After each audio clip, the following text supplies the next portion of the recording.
Welcome here. Thank you for joining us on NTV's Grow here at the State Fair, Steve. And Marilyn, you know, the fair wrapping up, almost done, but not before a big weekend. There's a lot of livestock shows and, of course, all those 4-H and FFA kids. This is the thing they've worked all summer towards. And they're unloading and getting ready right now as we're filming this, so it's a really exciting time. And this show, we're pretty much bring you the highlights of what we've done here at the State Fair. Some of our favorite moments, our favorite interviews. So let's get started and take a look.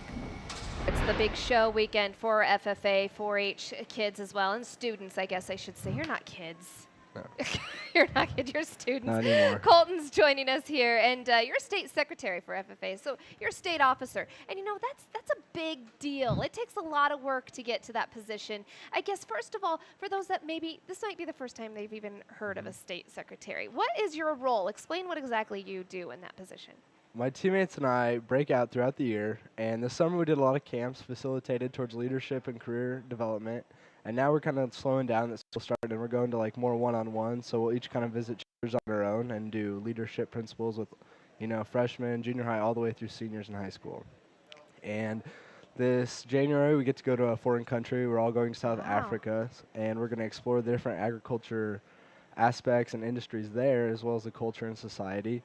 And then we get back up doing chapter visits again, and we all will attend. We break into 7 different districts, spread the word, kind of develop leadership. And you know, speaking of leadership and public speaking, and you're listening to Colton talk to you right now here live on TV, and you know, through FFA, and especially when you're state officers, you do so much public speaking, and that's one thing that you put you over the top. Don't you think that FFA has helped you out with? Yeah, we actually traveled to about 60 different businesses about 2 weeks ago and met with all the big leaders of those industries and those businesses. And one thing they said, when they see FFA on a resume, they know that that individual can have presence in a room and can speak to anyone, and that automatically gives them a step above someone else. Wow, that means a lot. So, you know, parents at home and they have children, and maybe, you know, they're thinking, you know, this could be maybe something for my child as they get older. They don't have to be involved in agriculture. They don't have to be on a farm or a ranch, right? Explain that for parents here. Yeah. FFA originally started out as a leadership program rooted in agriculture. Originally it was all cattle. That's really where it came up, was cattle and production agriculture. And now it's geared towards leadership. We're still rooted in agriculture, so we focus on those like career technical skills like welding, livestock management, farm and ranch management, marketing, and like you said, public speaking. So we're geared up to prepare students for success in any industry. You know, maybe your kids might want to get involved. Ask these guys and girls. They'll help you out. So thank you so much for swinging by. Nice to meet you as well. C&H Industrial American here in Grand Island, they announced plan that they are going to cut over 200 jobs. The announcement came yesterday. States 170 full-time staffers and 68 agency employees assigned to the plant will be put on indefinite layoff. The layoffs are expected to begin in October and complete in November. In May, the company said that it would cut 200 third-party agency positions because of reductions in orders. Those positions have not been restored. You know, I'm sorry to hear that, and I hope that turns around, and that does indicate the challenge with that low corn price that hopefully will turn around over the next couple of years, because really, if you look at the last 5 or 6 years, it's been very good for agriculture. But I will say the yields are going to be up. Most of the guys are telling me they're kind of hoping, particularly with the rains that have come, maybe they can still break even. They won't have to do as much irrigation. And with us here we have Kathy Potoff joining us. I'm going to explain a little bit more about the interactive stuff going on, especially with animal science.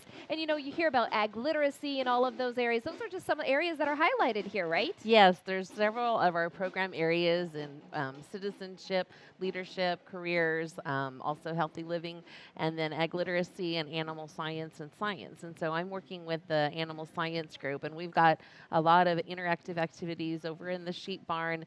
We are shearing sheep. We are having a lot of fun interactive games, teaching the youth about animals, animal care, and they can also win prizes. So they're having a lot of good time. And so they even learn about different breeds, right? Yes. For example, the beef cattle, some of them are divided into traits that they produce a lot of milk, and then the other traits that they are really strong in producing meat. So it's really learning a lot. It's the largest classroom, and it's definitely learning what it's all about here, especially today, right? Yes. Now, as far as, too, with animal science, that's something that is really featured out here, right? Yes, it's very important in our state. We have a lot of youth that are involved in a lot of the animal programs from our traditional livestock programs. We have a lot of youth that are involved in companion animals and dog, and so they're learning all about animal systems, body systems, and doing a great job learning a lot about their animals. From even small animals to large animals. Yes. And everything in between. Everything in between. Now, what did you bring in here? We brought an exhibit with a 4-H'er. Some of the things that they learn about is animal care, and so this is a 4-H'er from close by in the Kearney County area, and she did a educational poster learning about hardware disease, which is primarily affects cattle, where they go ahead and they ingest some type of metal. And so it can be some wire, bolts, screws. Anything laying in the pasture, yes, really, and that stuff's there. They just don't notice it, and they just consume it. And so there are signs and symptoms, and so the youth are learning what the animal exhibits, and then to seek medical care with a veterinarian.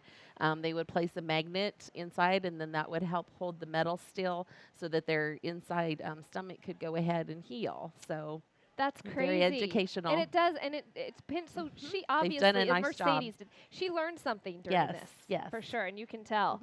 And this is just one example. Exactly. Right? And is it all posters, or there are just many, many different things? Many different ways they can do displays. It's up to the youth to select which way they want to showcase what they have learned. And this can, you mentioned earlier, there's life skills. We're talking citizenship skills. This is stuff they can carry on through life. Exactly, yes. Yeah, and this is all through 4-H. So thank you so much, Kathy, for joining us here. Thank you. Having a good time at the fair. Oh, yes, and it's so much fun out here. If you do have questions, especially when it comes to 4-H, contact your local extension office. Also go to our website, nebraska.tv. We are here at the State Fair at the Birthing Pavilion, and I tell you what, this is a really big attraction. And I guess first of all, kind of explain the premise, what you guys are all doing here. You have different animals, and they're all ready to give birth or have just given birth, right? Yes, this is primarily an educational building. We want to help people kind of either get back into touch with something they did in their youth, or let the kids and even people my age that don't really know how it is that are cattle and swine and lambs and sheep, how they're born. And so that's what the purpose of this building is. And they can actually see it happen, which is kind of cool. Yes, it is. It's really neat. We've had a few births that were during open hours, so people got to stand around and watch. We're also having this streamed live on Animal Planet Live, so you can hop on your computer anytime and see what's going on in the building, and if there's a birth, it'll be going right there. And I'm sure several people have questions for you. What are some of your favorites that you get to answer? I think my favorites are usually around the pigs. They all want to know how much our beautiful ladies weigh, which normally you wouldn't ask a woman, but how big are the litters? We had some twin dairy cows born earlier, and so everybody wanted to know if that was normal, and it's not. That was a really cool surprise. I think weight, how long it takes, what do they eat, when do they get up? Yeah. And of course they get to see the babies, and that's got to be the biggest attraction, don't you think? It is. Everyone wants to see the babies. I enjoy being around the babies, so they're a lot of fun. As far as education goes, how important do you think it is to do something like this and get that connection, especially with the younger generation? It's very important. We should all know where our animals come from, where our food comes from, who is doing the raising, and what kind of care is given to these animals. If they are not healthy and well taken care of and comfortable, then it's not a good process at all. And so it's really important for people to see how they are kept and treated and where it all starts. And you guys are taking care of them here. I mean, this is really actually kind of relevant to how they care for them on a farm as well, right? Very much so. Yes, very close. Well, if you have questions, remember you can always go to our website, nebraska.tv. Check it out. We talk a lot about livestock here at the Nebraska State Fair, but sometimes the chickens really get overlooked, so that's what we're going to learn a little bit more about here. You have a huge display. I see roosters, and not just chickens, you have other poultry as well.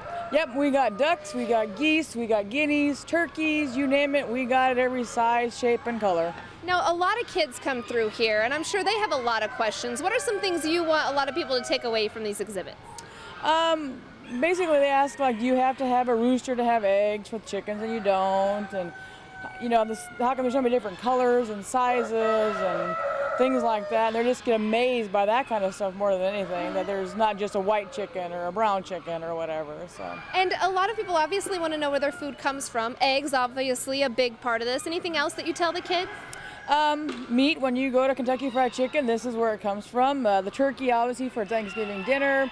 Some people eat geese and ducks. These obviously do not get eaten because they're quality show birds, but that's what they do. And guineas, some of them are just, maintenance on the yard, and they keep bugs down and stuff too. So. Right. So, and I had heard someone earlier, they were walking by here like, are these roosters confused about what time it is? Because they keep crowing all the time. No, actually, roosters can crow whenever they have their heart's desire. They crow at any time from early in the morning till late at night, so. And here at the State Fair, do you have a lot more exhibits, you think, over the last few years? Less? How's attendance been? It's been pretty consistent, which is good. This year, we're up on the ducks and the geese, and the chickens are about the same, and so, but we get different breeds. So well, there's some really pretty birds here, really. Yeah, there are. The ones that get the kids are usually the turkeys and like the little call ducks or the ducks that stand upright called runner ducks because they're kind of unusual looking. Cool. Well, thank you so much for talking with us. If you have questions, remember, swing on by here to the Nebraska State Fair. Also go to our website, nebraska.tv. We've got much more still to come out here from the Nebraska State Fair. Don't go anywhere.